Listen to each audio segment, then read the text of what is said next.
Hi, my darlings. I'm Sophie Darling, and welcome back to the channel. Today, we're reacting to episode 23 of Vinland Saga. We only have one more episode after this, and then we'll be into series 2, which is kind of wild. It's gone really quick.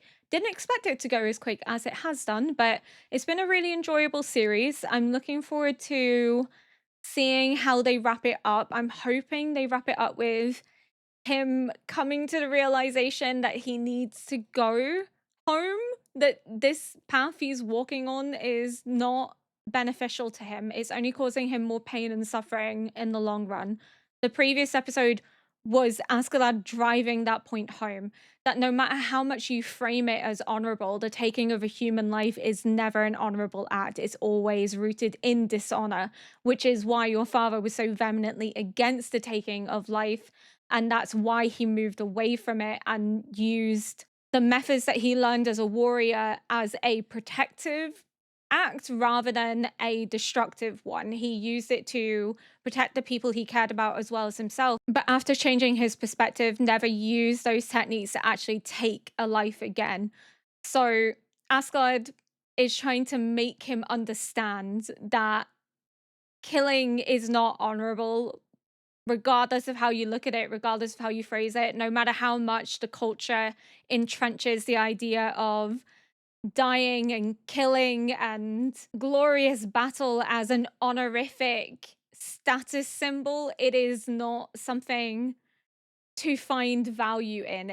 There's no honor in death. There is no honor in the shedding of blood or in killing another, in taking their life. So even though in his mind he's like, I have to kill you to honor my father, to avenge my father, and it has to be done through a duel, it has to be done through this honorific code, there's no honor in it.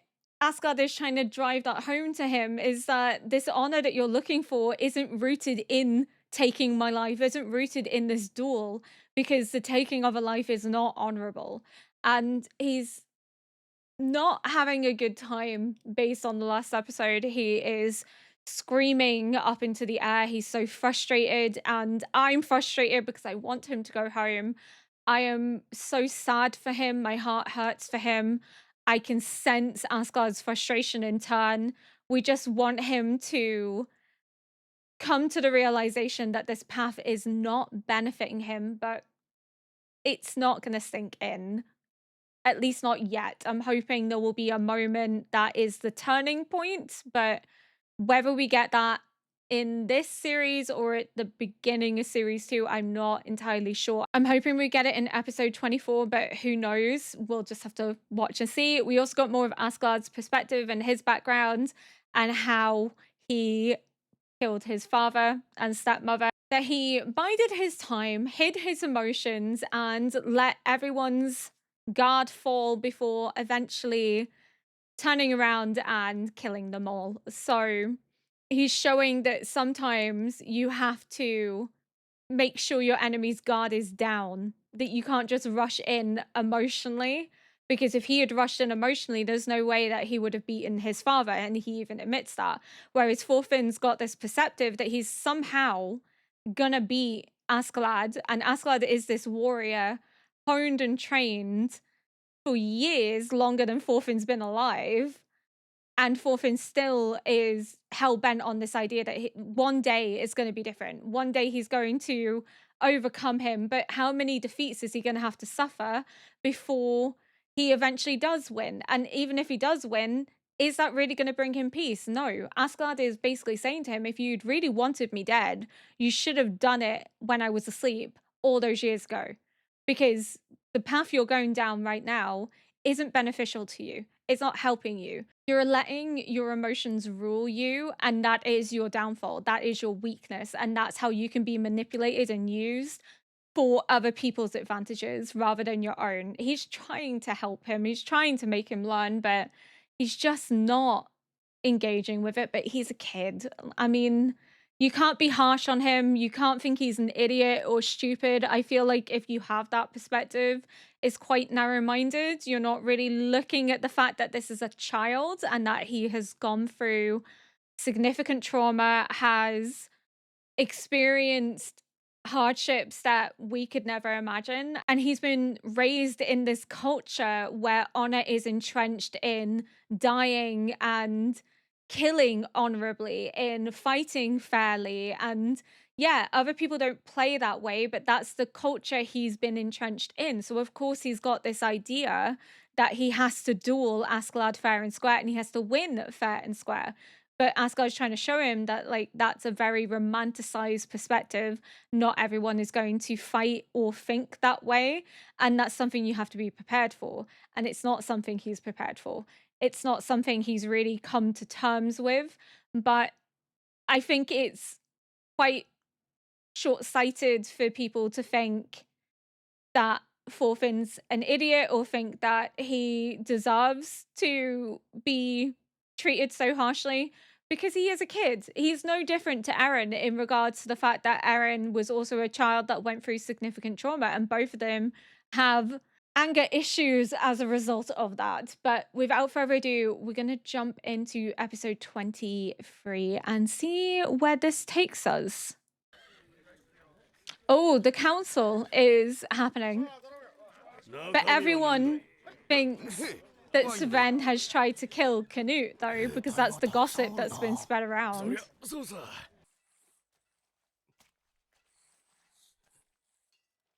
Oh god, Thorfinn.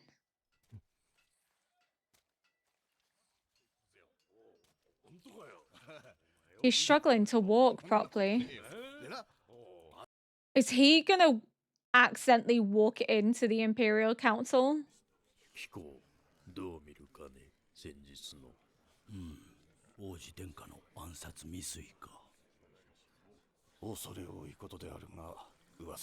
This is what I mean. Askeladd was so smart. He's making everyone very cagey. クヌート様の器量では持て余すわい。加わったのがいたな。確かアシェラット、灰まみれとかいう。さて、聞かぬなだ。Oh, you will. You will hear of him. Canute must take after his mother because it's so hard to think that he came from this decrepit old man.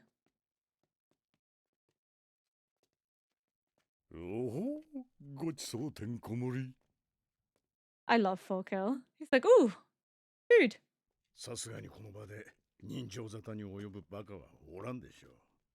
I think he's just worried about him in general. I haven't seen him since his emotional breakdown.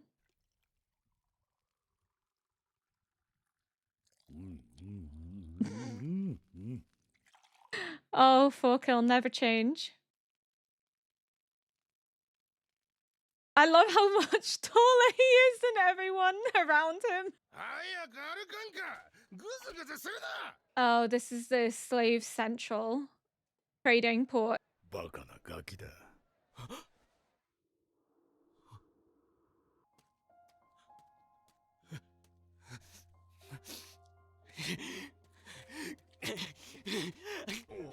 His emotions are getting the better of him again.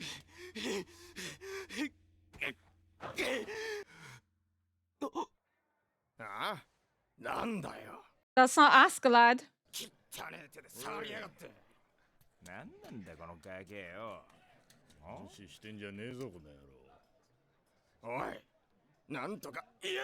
He's been through enough. Like, damn.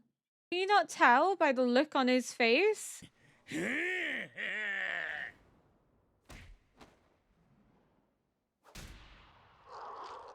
Ooh, the ripple.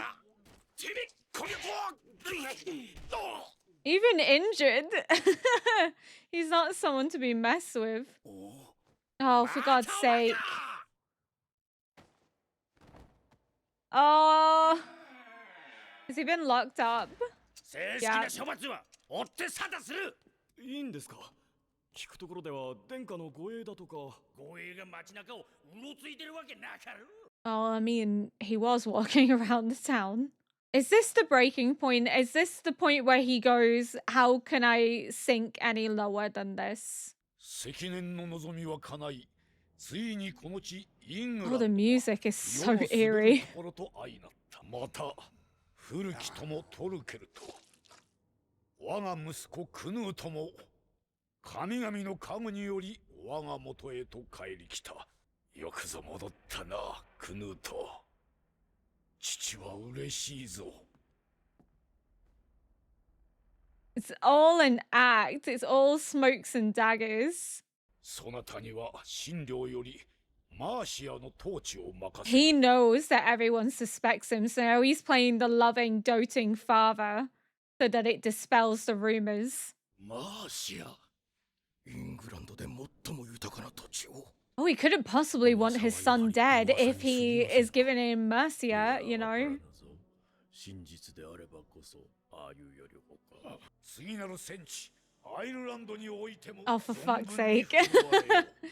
I mean, they did invade quite a few この ports 地 in アイルラ Ireland. ンドはかつて不遜なる戦手ブライアン・ボルにより洗脳ハラルドが苦渋をなめさせら Yeah! れた因 Brian 縁の地で Baru. ある。勝てる。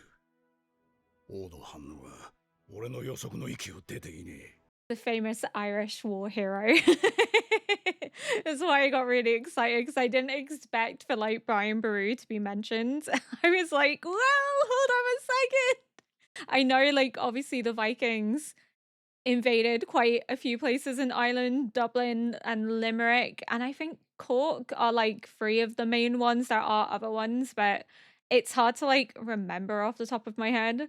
But yeah, Brian Boru being mentioned is really cool. Like the first king to unite Ireland, like pretty renowned high king.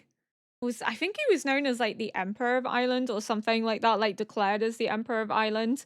But he unified the country under like a single king. But essentially, he was seen as ending the Viking age in Ireland. There was like a famous battle which resulted in his heir dying, his grandson, who would have inherited after his heir, also dying. I think his grandson was like 15. But Brian Baru also died, I think, in this battle. But this battle was like famously known as like significantly weakening the control that the Vikings had over Ireland. And after that, many left or assimilated into Irish culture. And that's why we have such a strong genetic connection to Scandinavia, is because of the assimilation. They settled, they married, they had children, and they mixed. So it is a cultural melting pot. So even though the Vikings did remain in Ireland, it weakened their powers so significantly that they couldn't launch any sustained invasions or like big reclamation campaigns of territory. They were essentially so weakened that they really didn't have any choice but to leave or assimilate. They lost their control and foothold in Ireland. It was seen as, with Brian Boru's death and the Battle of Clontarf, probably butchering the pronunciation, but it is what it is. I'm not good with pronunciations of anything, so we're just going to put that out there. But with that battle, it was seen as ushering out the end of the Viking era and the introduction of Irish unity and the era of Irish rule. But that's really cool. 知恵くれむなら主導権を取れる。この Everything's working out the way he wants it.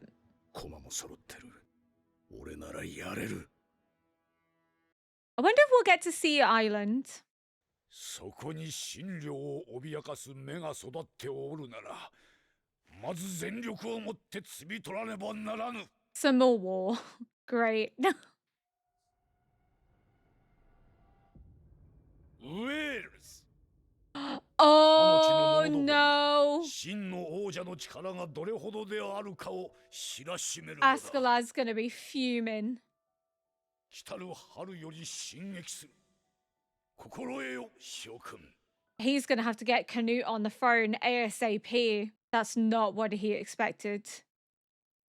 It's his mother's people. He'd hoped that they'd be able to get Canute on the throne before, but they didn't really anticipate that next spring they'd be launching an attack. How can he fight against his mother's people? He can't.